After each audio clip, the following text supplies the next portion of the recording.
Face tracking off. Close that.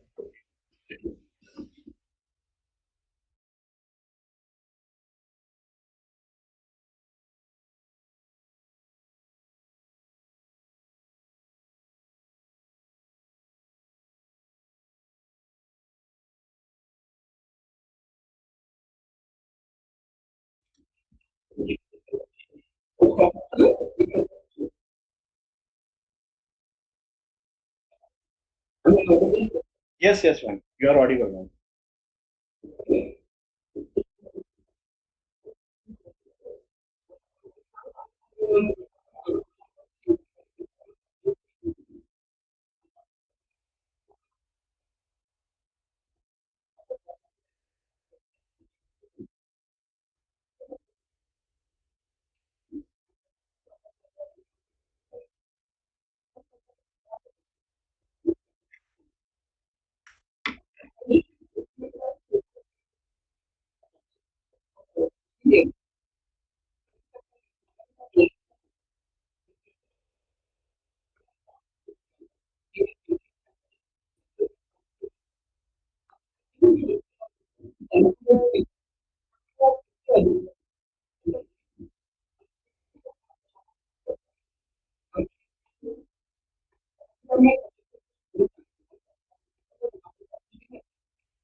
Medicines and integrative medicines, pharmacovigilance of traditional and integrative medicines, and has also been nodal officer at Rural Healthcare MRHRU Raichur.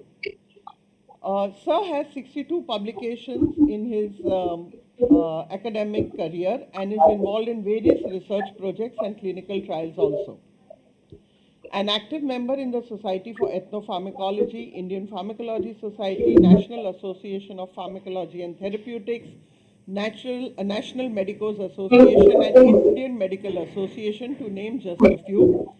I am very, very honored to invite Dr. Barvalia to start today's talk on ethnopharmacology. A very warm welcome to you, sir. Thank you so much, ma'am. Thank you for a nice introduction. And I'm glad to know that I am the first speaker for Gujarat Pharmacologists United Network. And the topic given is also relevant to me, and it is very nicely selected by the. I was in touch with Dr. Arvind Pawar, quite few days, and we were discussing about the topic, and the topic given is very interesting. Though most of the pharmacologists are working in this direction, but the thing is, there is no regulation for this. So we most of the time, and there are no proper guideline as well. So most of the time, we lack the proper path and directions where we actually have to go. And I'm glad to know that there are 265 registrations pan India, and most of the students are attending this. So hopefully, those who would like to develop their career in this traditional medicine system, it would be helpful. So, Madam has already introduced me. I did my MBBS and MD from Government Medical College, Bhavnagar. I was working in medical college. Then I got opportunity to work with ICMR post COVID, and I joined this National Institute of Traditional Medicine. And literally speaking, I had a very challenging first 1.5 year, because I need to understand whatever I was doing in medical college. I was interested in research since beginning, but then coming to a premier research institute, which is Indian Council of Medical Research, where expectations are high, and coming to a field where we are totally novice. It's like traditional medicine. Okay, we have to understand AYUSH system. We have to understand what are the other practices which are being carried out by various ethnic groups. So for first 1.5 year, like my total challenges for understanding my new job profile, understanding the new subject, and then now I can tell ki I am well versed with the subject, and now I am heading many clinical trials, surveys, and not only just pharmacology. I am doing even community medicine related work. So I am now public health expert, medical pharmacologist converted into public health experts, how to link our studies with national programs. All these things I have learned while joining ICMR and ITM, and having lot of discussions with Niti Aayog ministries and other ICMR colleagues gives me a very much challenging role to convert the research outcomes into various policy briefs, which can be adopted to either clinical practice or national programs. So this is what I am doing at ICMR, because whenever I am visiting any medical college, the first questions being asked me is, how did you get into ICMR and what is your job profile? So hope this would be helpful to our PG students who want to develop their career in research. For India, ICMR is the oldest body. ICMR is the oldest body in world as well. So there are 27 institute of ICMR working in different domains. Ours is the institution which is located in Karnataka, Belgavi, which is mandated to work on traditional medicine. So I'll be discussing more about traditional medicine, ethnomedicine, traditional medicine, and modern pharmacology. Okay. The thing is, in medical colleges, most of the colleges, we do research on ethnomedicinal and we do research on herbal formulations. We do research on certain plant, but the thing is, whether we are going or doing it correctly. Even I was also getting involved in various preclinical research at Government Medical College, Bhavnagar, where we were having good animal house, and we were doing so many animal studies with various kind of pharmacodynamic and pharmacokinetic activities. But the moment I realized there are so many things to explore in traditional medicine, and there are so many technologies which we have to use to develop this traditional medicines into if we want to bring them in mainstream of healthcare, and if we want to integrate it with modern medical system, there are a lot many work to do. So with this, I'll begin my topic. I'll be covering what is ethnomedicine and how it is related to modern pharmacology, what is traditional medicines in India, what are the different works which are being done, and what is my experience with this, and what is the way forward for doing research or carrying or taking this ethnomedicinal branch ahead with the research. Okay, so everybody must be knowing about this. See, it's not like that ethnomedicine is the new thing. It's a very old thing. We have very religious stories in various religions. So this is my favorite story.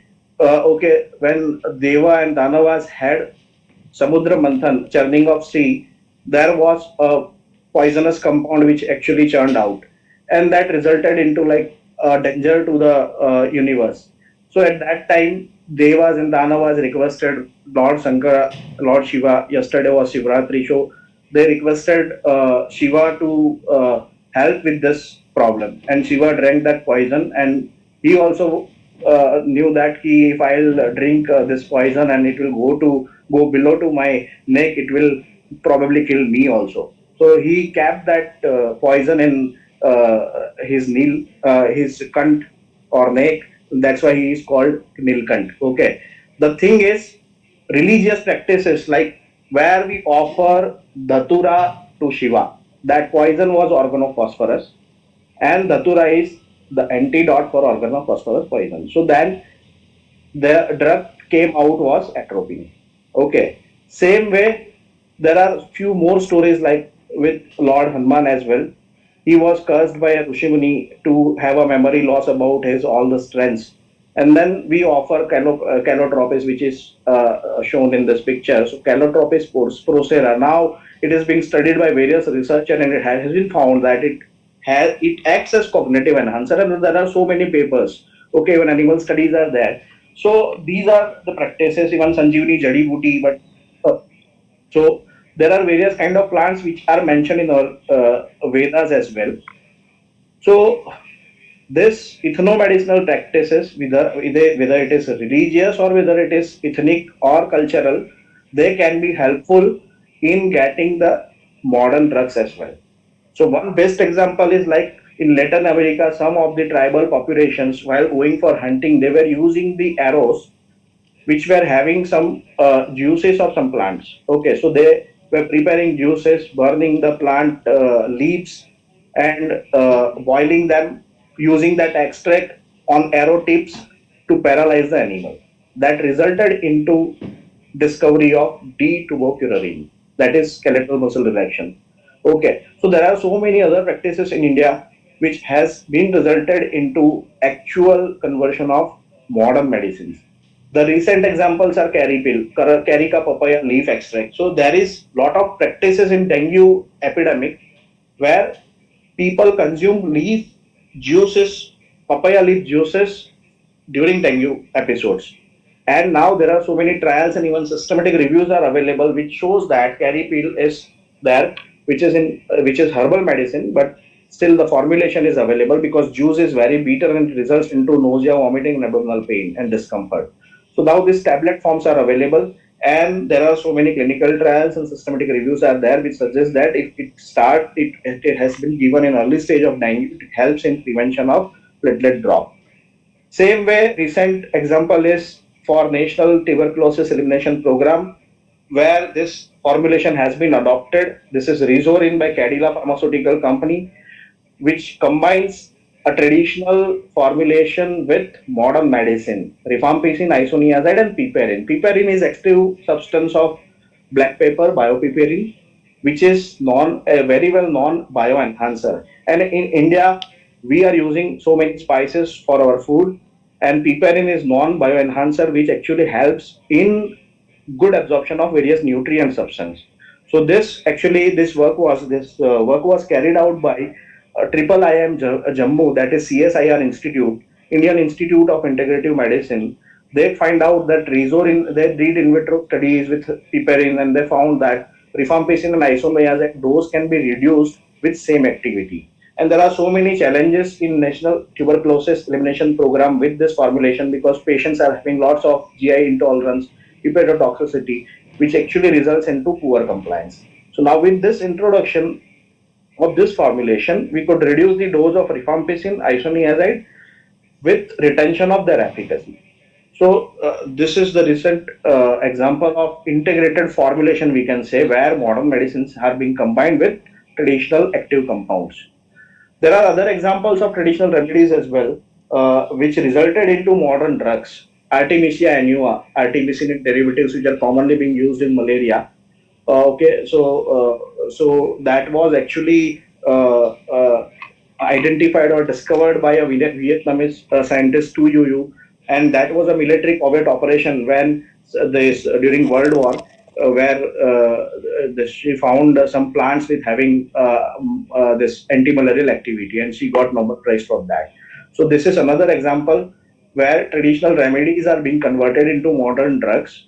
So when it can get converted into modern drugs, then regulation starts. But there are so many other examples where traditional practices are used as such, where regulatory aspects are not coming.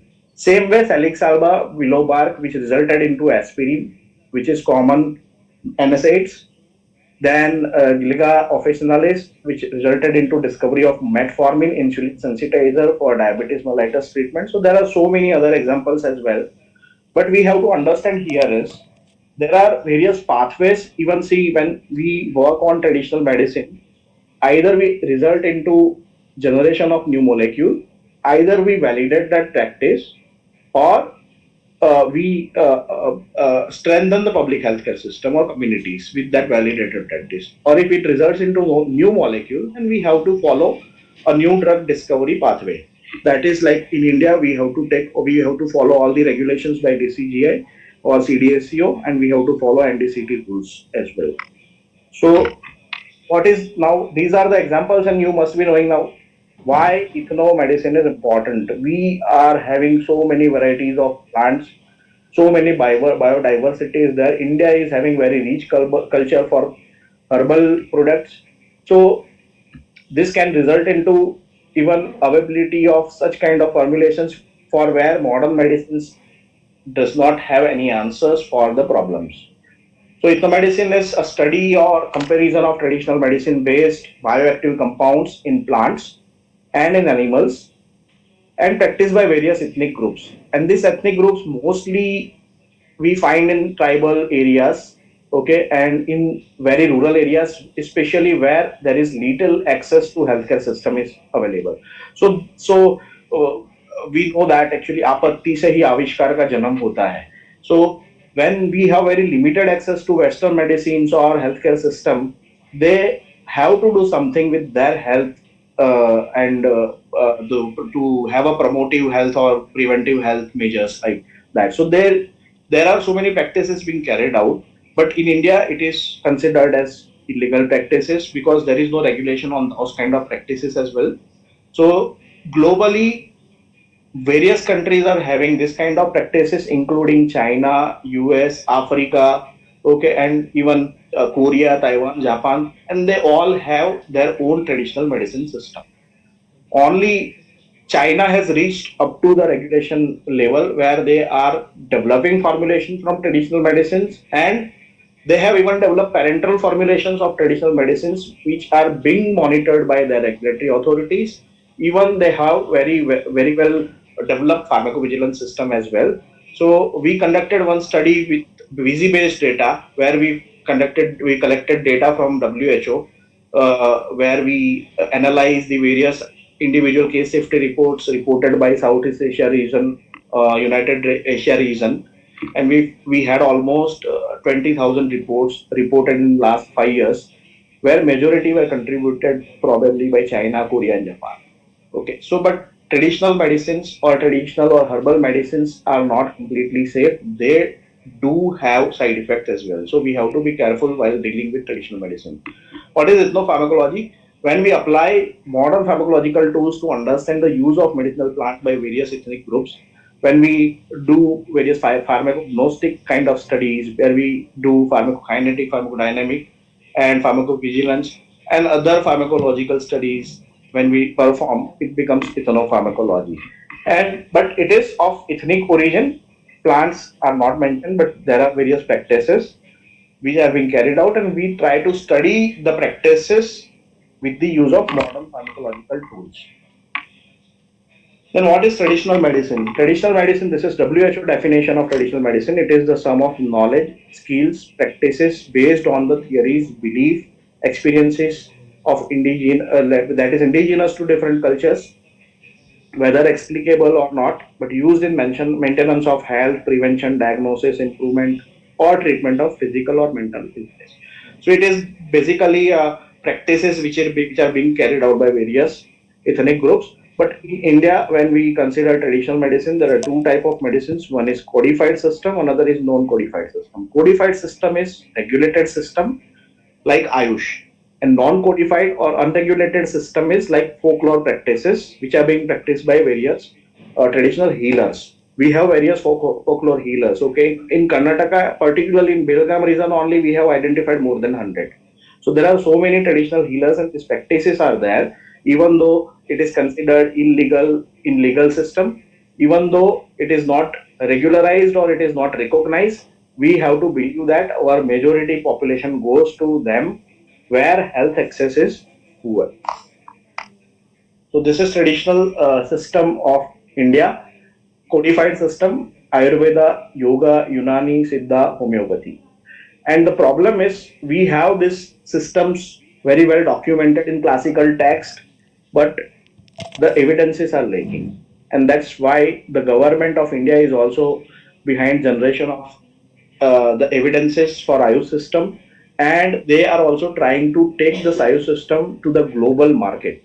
And that is why now everybody is talking about traditional medicine. And when during this COVID pandemic, we have seen that our health system got collapsed, and at that time we were actually requiring the alternative systems as well for coping up with the pandemic situation. So Dhanvantari is the god for Ayurveda, Patanjali is god for who initiated yoga practices, as Hakim Ajmal Khan who brought Unani medicines from Iran or Persia. Agastya is the Siddha pioneer. Actually, Siddha is very well known in Tamil Nadu and southern part of Karnataka, but Siddha system is very well Siddha, Unani, and Ayurveda is having very similar principles. They are using mainly herbo mineral kind of formulations and even some animal product as well. And Dr. Mahendra Lal Sarkar, actually from Kolkata, who brought homeopathy concepts from Germany to India. So these are the people who brought this system here. So Ayush, like Ayurveda, Yoga, and Siddha are our own indigenous systems, and Unani came from Persia and got converted into indigenous practices, homeopathy as well. So why Ayush? Why we are talking about this ethnomedicine? So I told, see, even though we accept or not, 80% populations still depend on traditional medicine in India for various kind of diseases. Even our National Health Policy 2017 is mentioning about the options to choose among AYUSH system. Various remedies we can have, we should have an option.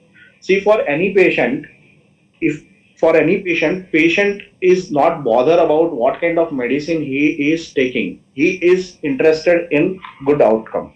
Whether it is AYUSH system, whether it is allopathy, whether it is any other system, but he is interested in his recovery. Okay, so our national health policies speaks about preventive and promotive health, which is a concept of AYUSH system where we are having various disciplines in food habits, disciplines in some exercises, and there are some disciplines with the timings of the days. So which actually believes preventive and promotive health, comprehensive primary healthcare services with access to AYUSH care and supporting the documentation and validation of local home and community best practices. So we all know we are whenever we are having some injury, we apply haldi, okay, over the injury. Why we are applying? We all know these kind of things are there, but the evidences we are not able to generate. And Western world are using this such kind of evidences, and they are they are even claiming for patents as well. Then AYUSH in urban health centers. So now this various schemes are there where actually AYUSH system is being tried to being forefront in primary healthcare center as well. There are certain AYUSH wellness centers now are built up. Research on AYUSH and its integration for non-communicable diseases. So chronic diseases where actually modern medicines are having a lot of issues, where we results where it results into various chronic side effects, which impairs the quality of life, where AYUSH system can be helpful. Mainstreaming the potential of AYUSH. So we all know most of the people believe in AYUSH system, but we don't have evidence, so we are not able to keep it forefront, and we are not able to take it in global market as well. So that's why we have to generate evidences which are acceptable to modern practitioners or allopathic practitioners, and we have to inform or we have to disseminate this kind of evidences to the scientific community. Need to standardize and validate Ayurvedic medicines and establish the robust and effective control mechanism for Ayurveda, Unani, Siddha, and homeopathic drug. So quality control, I'll be talking in detail what are the different challenges with traditional medicines, and you all will be knowing why we are not able to produce the reproducibility once we do any research with traditional medicine. Development of infrastructure facilities for teaching institution, research institution, improving quality control of drugs, capacity building of institution and professionals for generating evidences. So our institute is being involved in various kind of such activities where we have research capacity building for Ayush professionals. Even just 2 days back, we had a workshop on integrative medicine clinical trial where we called persons all over India. Okay, and they came in pair, allopathy doctor and Ayurveda or Ayush doctor. They prepared proposals and there were a lot of discussion. The major issue in integrative medicine is to accept each other's pati and to sit together and to discuss the pathis of each other. So there are a lot of issues are there, and people are not ready to accept each other's pati. Okay, so these are the issues, but we have to understand it in scientific manner. The need for building research and public health skills for preventive and promotive healthcare. So definitely we have to take, if we find any validated traditional medicines which helps in various preventive or promotive healthcare, we should have public healthcare skills or public health skills, or we should have any program. So there are so many initiatives taken by Ministry of Ayush. I'll be discussing that later. Mid-level care provider course. So who can deliver this kind of validated TMs or traditional medicine to the community. Need for integrated courses of Indian system of medicine, modern science and Ayurgenomics. So now with Ministry of Ayush, separate Ministry of Ayush, now Ayurgenomics, Ayurbiology, there are so many other branches have been opened for Ayurveda. Recently, the focus is mainly on Ayurveda. It will be followed by Siddha and Unani later on. So right now we like BCBR, which we are doing, which is compulsory in medical colleges, like basic course in biomedical research. We, a National Institute of Traditional Medicine, is trying to develop a MOOC online course for integrative medicine. So it has been sanctioned by DHR. So we'll be working on that for next 1 year, and probably we'll come up with a new course on integrative medicine. So whomsoever is interested in integrative medicine can do such kind of courses online on NPTEL or STEM portal. Okay, but that will be available after 1 year. Farming of herbal plant. So the major issue with medicinal plants are availability of the plants or raw materials. So that's why there are even see industries or this business approach is also required where we have to promote the cultivation of medicinal plants. So farmers' role also becomes important. So there are various areas where traditional medicine research. See, after doing MD pharmacology, some of the students will be going to academic, some of the students will be going to pharma industry. So in traditional medicines, this will be another strategies where we will be cultivating or we will be helping the farmers to cultivate the medicinal plants so that Ayurveda herbal industries get proper raw material. There are a lot of issues with quality of medicines. That's why we'll discuss it later. Then uh, we have to uh, develop various mechanisms for certification of prior knowledge of traditional community healthcare providers and enhancing their skills. So there are lot of traditional healers, practitioners. They are passing this knowledge to their next generation. But now the thing is, this knowledge is also becoming obsolete. So that's why there are various other agencies as well who are looking into this. So this knowledge should not vanish with the certain communities and certain generation. It should be carried forward. So there are documentation of this kind of knowledge which is being done by CSIR institutions. They have this traditional knowledge library. Okay, so you all can search TKDL. Even Ayush is also having various portals. Ministry of Ayush website you can visit. Okay, and even our institute has documented various practices of more than 100 traditional healers.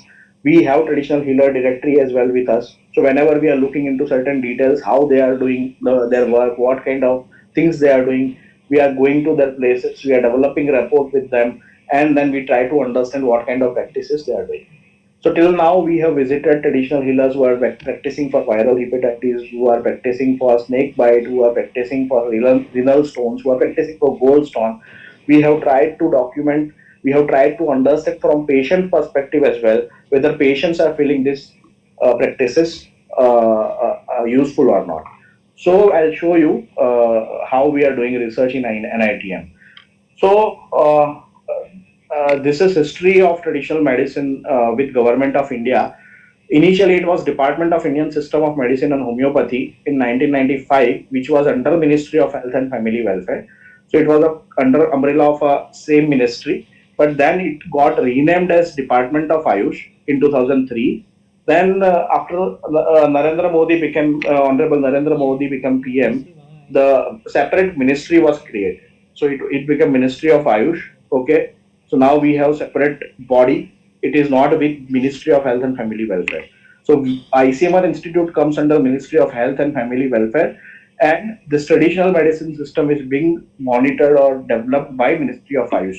So our institute works with both ministries, Ministry of Health and Family Welfare. So we come under Department of Health Research, and also we are the only ICMR institute where we are working in traditional medicine. We are mandated to work in traditional medicine, so we have to work in collaboration with Ministry of Ayush.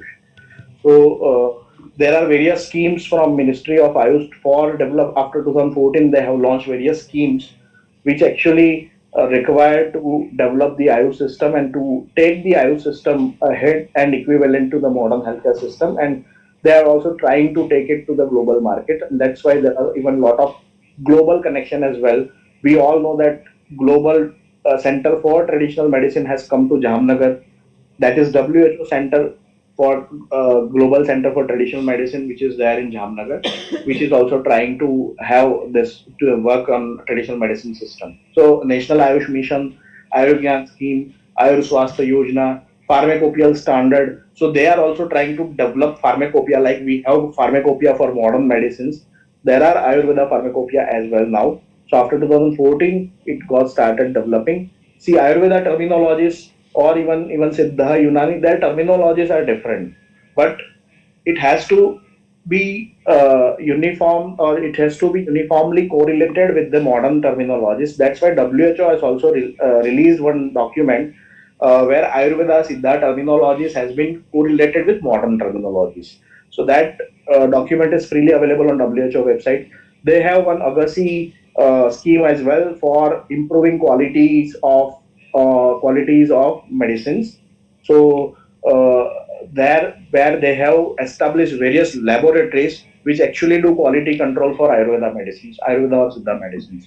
Okay, like we have various generic medicines coming to our tertiary care hospitals, which are being tested by various quality control laboratories, and if they are failing to meet the standards, the batches are getting withdrawn. So this also now being happened with Ayurveda medicines. Now I'll come to quality control part of Ayurveda or traditional medicines.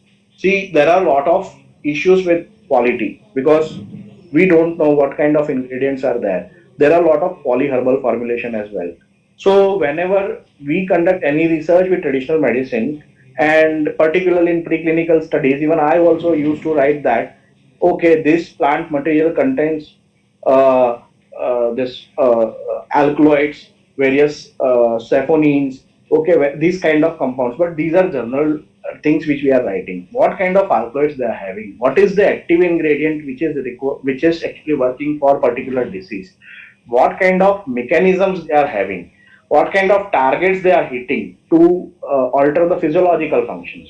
So these things are actually not well known with Ayurveda system, and that's why modern people are not, or modern doctors are not believing on this kind of formulations. But now all these things have been taken care by various research activities. We'll see in examples. So for quality, I'll tell you, in our institute, we conducted one study where we collected samples from all over India, medicinal samples from all over India for Madhunashini, which is commonly used for diabetes mellitus. Okay, and we find more than 30% biovariability, okay, variability in active compounds. So that means if variability is there in active compound, how it will produce in uniform results? So this is the question. Okay, so that's why while making the formulations, we have to assure that the active ingredients ranges should be made. So Ayush Ministry has now given for various to look into quality aspects. They have given ranges for various active ingredients, particularly the when we do analysis of active ingredient, when we produce it into certificate of analysis, we have to look that whether these ranges are being covered by active ingredient or not. And other issues are like heavy metals contamination with Ayurvedic preparations. So that's why there are also permissible limits for heavy metals in Ayurveda formulation, which has been defined by the Ministry of Ayush. There are various guidelines. You can visit Ministry of Ayush websites. Right now, I can't cover everything in this single lecture, but these are the basic things which we have to look into. Then formulation part. The formulations, preparations, there are so many different differences in Ayurveda system. Even they have actually Sodhana system in Ayurveda where they try to reduce the toxicity and try to enhance the efficacy. So all these things are there, but that takes time. Uniformity is the issue. Even raw material is the issue which I was talking about. That's why we have to promote medicinal plant cultivation. So in Ayush Ministry there is one body, National Medicinal Plant Board, which look after the availability of raw material, quality of raw material, and even endangered medicinal plants. Okay, so uh, most of the time what happens, if raw material is properly not available, then it is getting substituted by some similar kind of species, and that results into efficacy failure or sometimes toxicity. You all being pharmacology students must be aware about one controversy which happened. One of the doctor found Tinospora coidofolia responsible for hepatotoxicity. Okay, and it resulted into a controversy. Our system is not safe. See, when we are not knowing the things, rather than blaming, we should try to understand the what are the issues with those kind of things. There are two, three species of Tinospora. Tinospora cordifolia is actually a species which is being used for giloy tablet. But Tinospora crispa, which is also mentioned in Ayurveda as a toxic. So when the misidentification of raw material happens, and if instead of Tinospora cordifolia, if Tinospora crispa is being used, it results into this kind of toxicity. So it is related, but it is not the it is not the drug which we are blaming. It is the other congener which has resulted into the problem. But see, this kind of experiences, we when we have to develop the solutions for this kind of things. Even in modern medicines, we had a Focomelia incidence which resulted into development of proper pharmacovigilance system. So now this information, education, and communication activity is also being carried out by AYUSH, where they are having various public health initiatives. Okay, so where they are promoting their formulations, particularly for anemia and other diseases like diabetes and hypertension, where Ayush wellness centers are there. So they are trying to do yoga meditation along with their formulations. Even in Ayush system, they have very good formulation for pre-diabetic, pre-hypertension patients where they can reverse the pathology, and even from pre-diabetic to normal they can convert. Okay, so there are various formulation studies being carried out for this kind of under this schemes of various schemes of Ministry of Ayush. And right now, even Ministry of Ayush has launched pharmacovigilance system for Ayurveda, Unani, and Siddha drug as well. So they have very well. National Coordinating Center is All India Institute of Ayurveda, New Delhi. They have intermediate centers as well. They have peripheral center as well. So in Belgavi, we have one Ayurveda Medical College, which is intermediary center. Okay, so we are reporting some even trial related adverse reactions to them, which are being submitted to Ministry of Ayush. So there are various kind of research which are required for traditional medicine. So rather than like, okay, when we don't have proof, we can't say that these are not working. We have to generate proof even to say that these things are not working. Okay. So same way when we started our one of our study for snake bite, we interviewed various traditional healers. When we planned the study, we were having mentality like that. Okay, 80% snake bites are dry bite. These people are treating dry bites, so they are claiming they are having very high and tall claims. But when we documented the practices and when we conducted studies in laboratories, okay, we found certain good results as well. So, see, rather than just rejecting without generating evidence, we have to be receptive for creating evidence. So there are various kind of studies which are required. So clinical validation comes actually, it is the starting and end point both. So there are various kind of studies you can see in various journals which were being conducted. So these are related to COVID. Even this was carried out by Dhamnagar Group, Opunti highlighter, which is very well known practice. Even that Hanuman temple in Chalanpur, you will find uses of this Opunti highlighter which are being sold by the various counters. Okay, and people are consuming this juice. So they did this. Ayurveda group did this kind of studies, and they found that it is helpful in anemia. It also reduces lipid profile. Okay, even in Bhavnagar, our one of PG student did animal study for lipid and hypolipidemic activity as well. But the problem is whenever we are doing such kind of activities, these kind of activities are done without proper planning. If we are behind OpenAI letter, we have to understand each and everything about OpenAI letter. So I'll show you how we are working in NITM and how exactly we are generating the profile of one plant. Okay, various systematic reviews are also now being conducted for AYUSH intervention, and you will find lot of articles for ashwagandha as well. Ashwagandha is the well-studied plant. Even you will find pharmacokinetic studies, pharmacodynamic studies.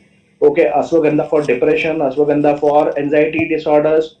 Even the mechanisms are now also established. Ashwagandha is GABA mimetic. It has something with GABA transmitter, something to do with GABA transmitter. So there are mechanistic studies as well.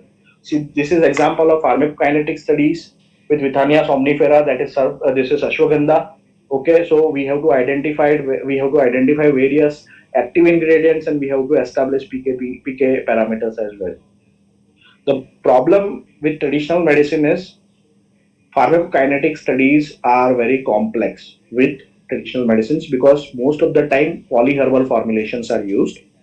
The active ingredients which are being known, the methods are not well developed. Analytical methods are not well developed. So there is scope for pharmaceutical or this analytical pharmacology to develop various methods for traditional medicine as well.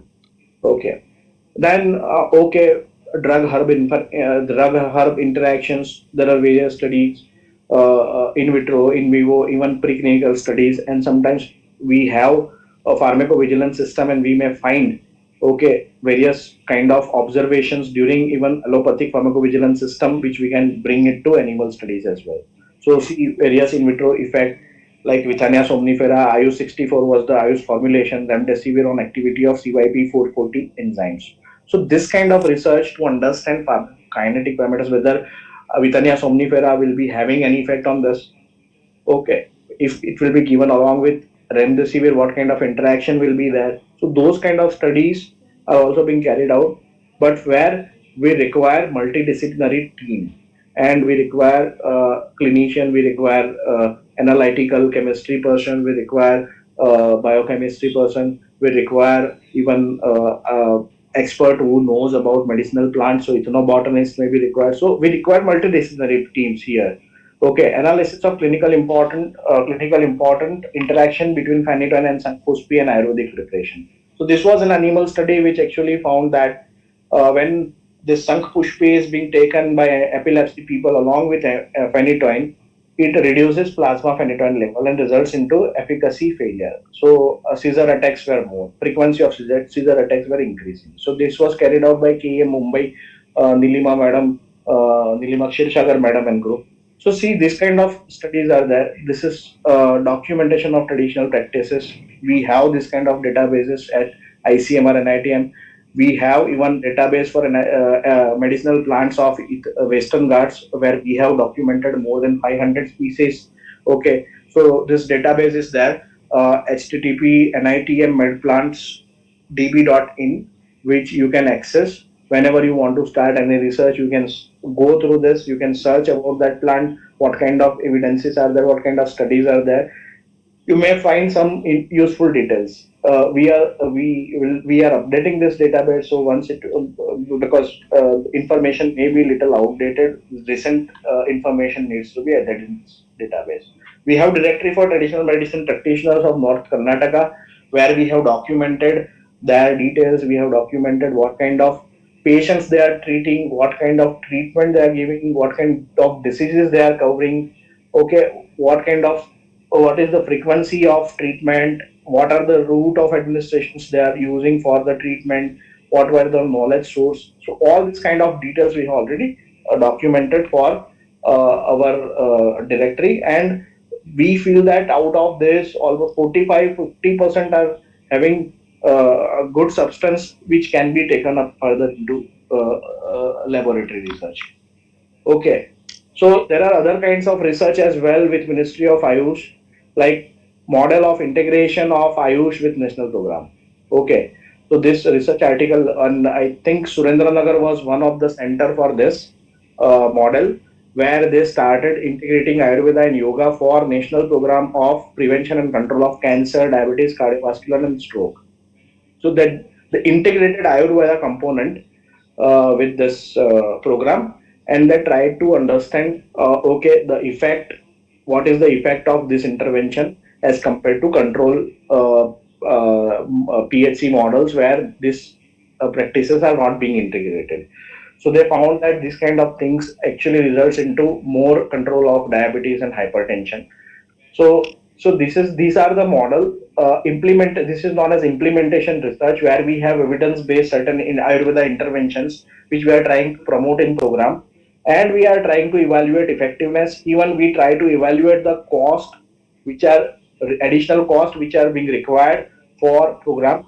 So this kind of research activities are being carried out by ministry and various research institutions to know whether these kind of models are working. If models are success, then it can be directly taken into the program. Okay. So now coming to our institute, National Institute of Traditional Medicine, we have vision like to influence the public health outcomes through integration of modern medicine with traditional medicine. So we have team of modern medicine people who are working on traditional medicines. When generally we tell anybody about our institution, National Institute of Traditional Medicine, the first thing they will think that we belong to AYUSH Ministry or we are Ayurveda people. But it is not like that. We are under Department of Health Research, Ministry of Health and Family Welfare. We are all modern medicine people working on traditional medicine and try to generate evidence-based affordable TM solution for public health concerns. Being an ICMR institution, we are not looking into commercialization part, but we are mainly focusing on public health strengthening part. Research on diseases of national and regional health priorities. Also, other than traditional medicines, we are working on national and regional health priorities as well. And we are also trying to develop human resources by creating a cadre of integrative healthcare researchers and professional development and develop programs and content for application of validated traditional knowledge for integrative health. And we do conduct various kind of workshop. We have various brainstorming meetings with various director generals of various research council of AYUSH. Even we have various brainstorming meetings for ethical aspects of integrative medicine as well. So recently ICMR will be launching an addendum, maybe launching an addendum for ethics in integrative health. Outreach activity we deliver to deliver scalable, sustainable technology and practices in community through partnership with NGOs, government organization, and private sector. So I belong to health system research departments. Once we have any validated TM, we try to implement the things with the help of health systems. Okay, so even though I am from MD Pharmacology, I have to understand health systems. What are the different programs being carried out by state government? Whom should I coordinate with? Okay, how to approach the people, how to involve ASHA and Anganwadi workers, how to approach medical officers, how to work with taluk health officers, block health officers, DHO, and all this we have to do to deliver these outreach programs in the community. Okay, and to facilitate policy development through research and promotion. So in ICMR and NITM, we do work on both the sides. We work on modern medicine as well, and we work on traditional medicine. Particularly, we are focusing on codified system and non-codified both. non-codified system is folk medicines, which is unregulated. Codified system is AYUSH, which is regulated, and we have trained experts for that as well. And mainly, we are working with reverse pharmacology approach to validate the traditional medicine.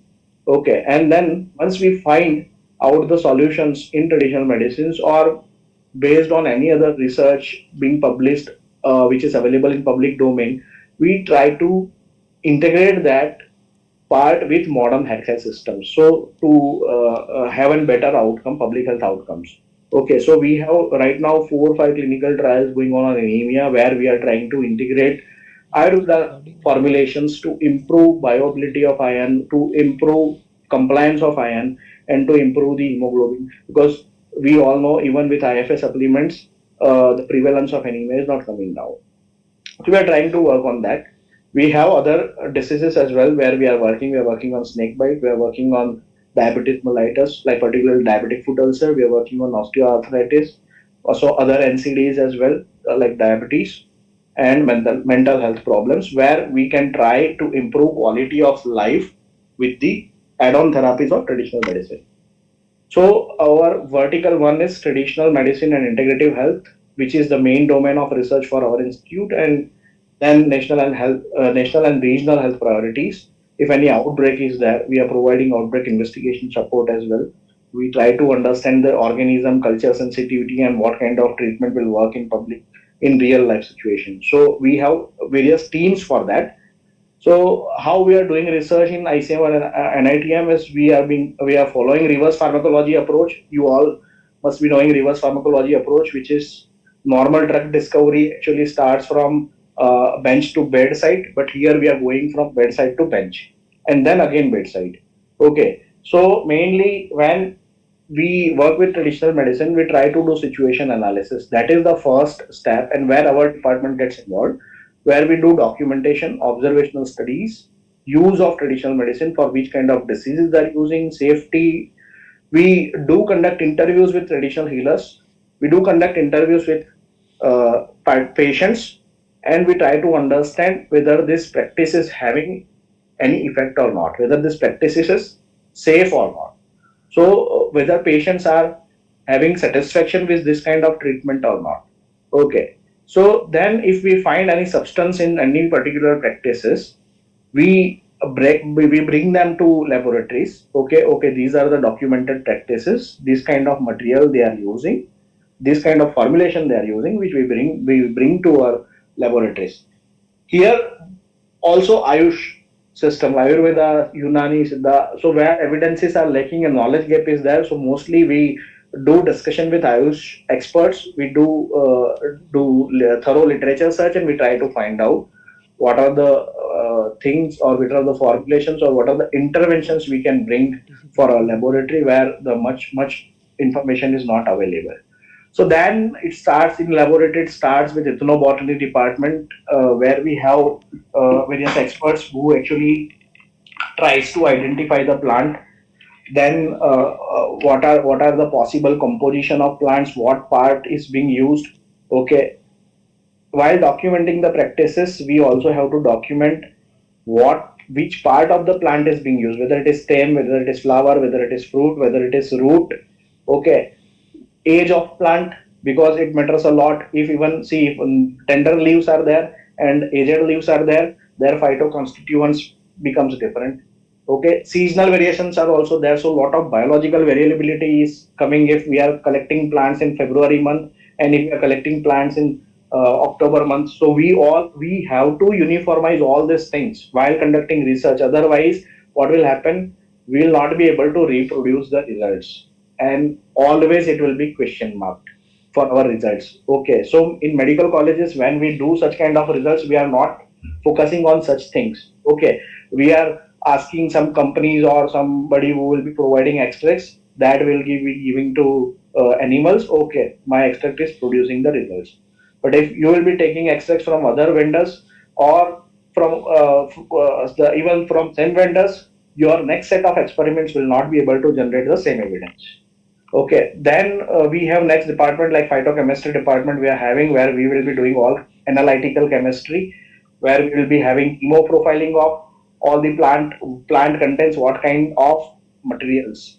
Okay, what are the various constituents and what may be responsible for providing the action. So chemo profiling and chemical analysis, which are chemistry people will be doing, and they will be providing us the chemo profiling, which will be helpful to conduct bioinformatics and various kind of toxicological studies. We have to do based on chemo profiling. We have to do again literature search whether this kind of compounds are being reported in literature. Otherwise, we have to conduct various toxicological studies. It will be also helping us to predict the compound acting on various kind of receptors or enzymes. So we do bioinformatics studies where we will be uh, having chemical structure of this kind of drugs or constituents, and we will be having interaction of those compounds with various targets. So that's why our first step becomes very important. How people are using the drug, what kind of symptoms are getting relieved. Okay, so this information becomes very much helpful when we come to bioinformatics studies. Otherwise, we'll not be able to identify the targets where these drugs will be hitting. Laboratory profiling, so bioinformatics, if it is infectious disease, used in infectious disease, we do a lot of in vitro and microbiological studies, what kind of organisms are being suppressed. Okay, even mechanistic studies. So once we find out in bioinformatics studies, okay, these are the probable mechanisms through which particular compound will work. We will be conducting various cell line studies, we will be conducting various in vitro studies, which will be conducted by molecular biologists to understand the mechanisms or pathways are being stimulated or inhibited. Then simultaneously biotechnological studies will also be being conducted to know how much compound we can get from particular plant. Okay, and whether how we can suppose if it is in less quantity, how we can improve the yield of drugs from our compounds from the plant. We all know the examples of Alexander Fleming, who actually got failed initially when he was doing experiments with penicillin. The major issue with the major problem with his experiment was when he identified Penicillium notatum, he was not able to get the proper quantity of penicillin from that fungus, and that was the problem. Then one biochemist joined who helped him with biotechnological method, which resulted into improvement in the quantity of penicillin, and then it showed the result with various infections. Then we have preclinical efficacy and PK/PD profile in animals. We do have zebra fishes here. So we perform toxicological studies and various PK/PD profile in zebrafish also. And we have rodent animal house. And if we require higher animal house, we are taking help of other ICMR institute where these facilities are available. And finally, when we have all these profile completed, we will be looking into the profile. Okay, if it is phytopharmaceutical, we have to follow regulation pathway. If it is new chemical entity, we have to follow the regulation pathway. If it is the same extract or the plant material which are being used, we have to follow the AYUSH pathway. AYUSH is not being regularized, but we have to just generate the formulations, we have to prepare the formulations, and then we have to take permission from state AYUSH licensing authorities to market those or to use those formulations for research purpose. Then we conduct various clinical trials, and once we have clinical validation, we try to integrate the formulations to public health and modern therapeutics. So this is how we are doing research in ICM or NITM. This is the approach for reverse pharmacology.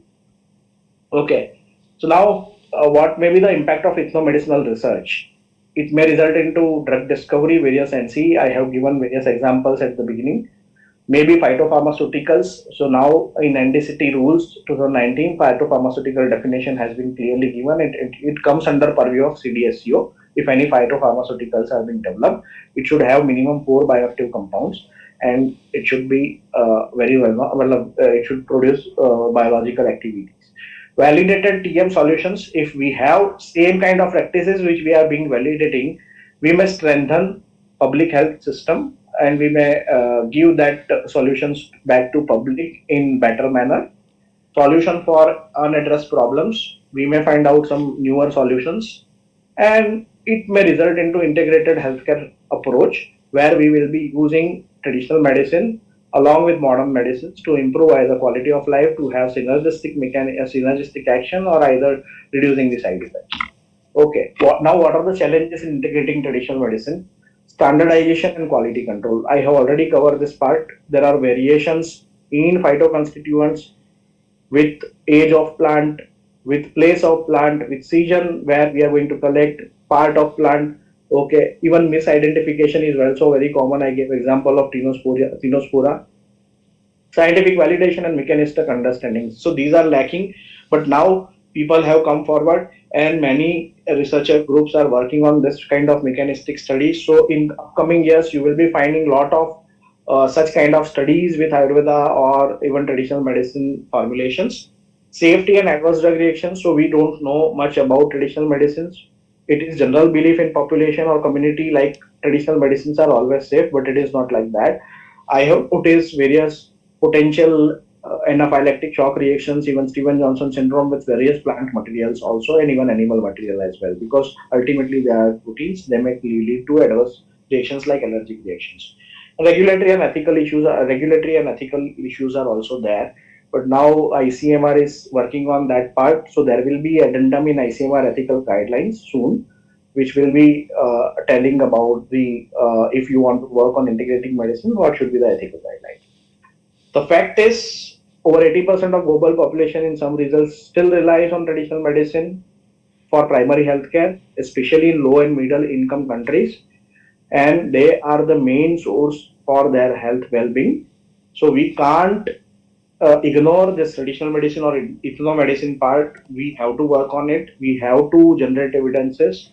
We have to take it and we have to make it acceptable to global communities, and they are more affordable, accessible than modern pharmaceutical treatments, particularly in rural areas.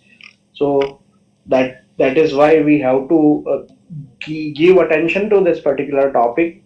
I have tried to cover the basic part of the ethnomedicine, which actually try to sensitize the pharmacologists how we should work for this kind of system. Okay, there are a lot of learnings for this. We have to explore this area, and it is rather impossible to cover in 1 hour lecture. So ICMR NITM, this is our institute, and we work for from tradition to translation. Particularly, that is our motto. So from tradition to translations, we have to identify the practices and we have to bring it to healthcare system. This is our motto and our objective of this institute. So this is my institute, ICMR NITM, which is located in Belgavi, Karnataka. Thank you all. Uh, so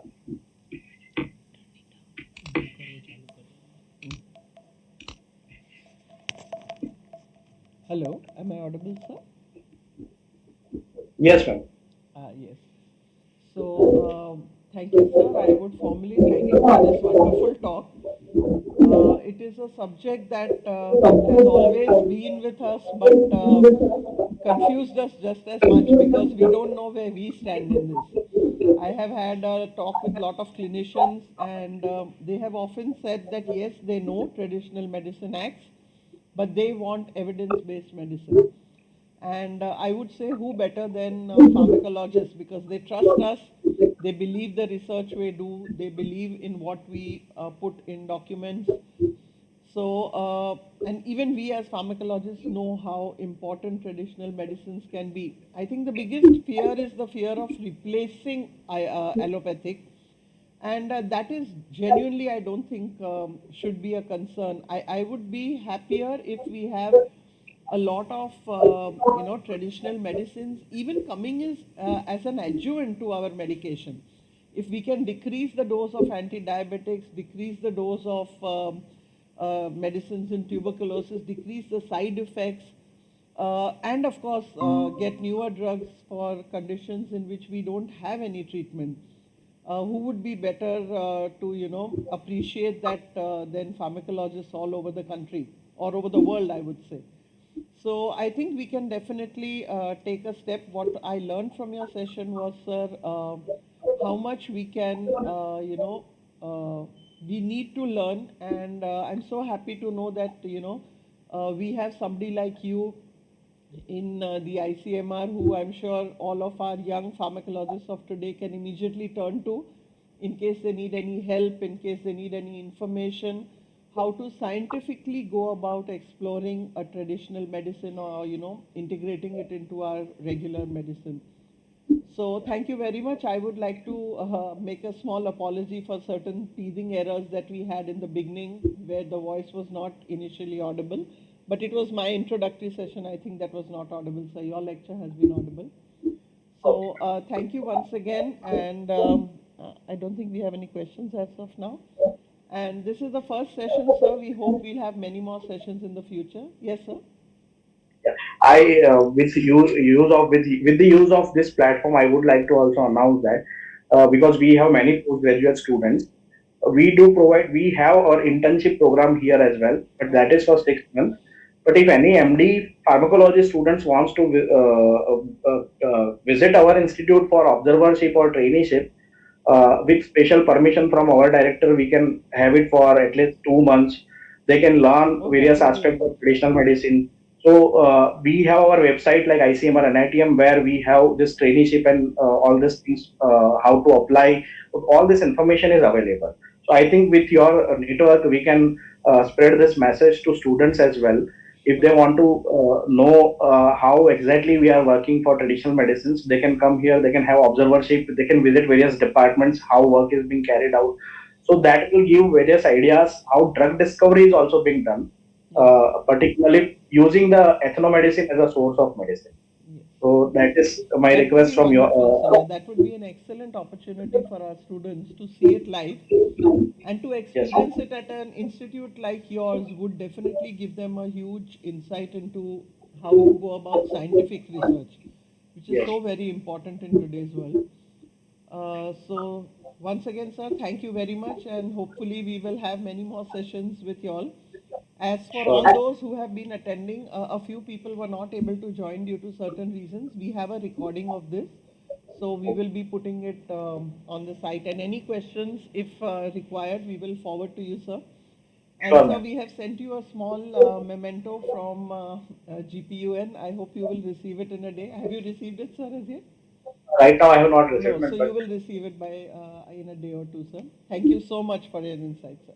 I'm really thankful to you and this Gujarat Pharmacologist United Network to give me this opportunity to talk with the young researchers. Thank you. It's been a pleasure, sir. Thank you. Thank you so much, sir. Thank you.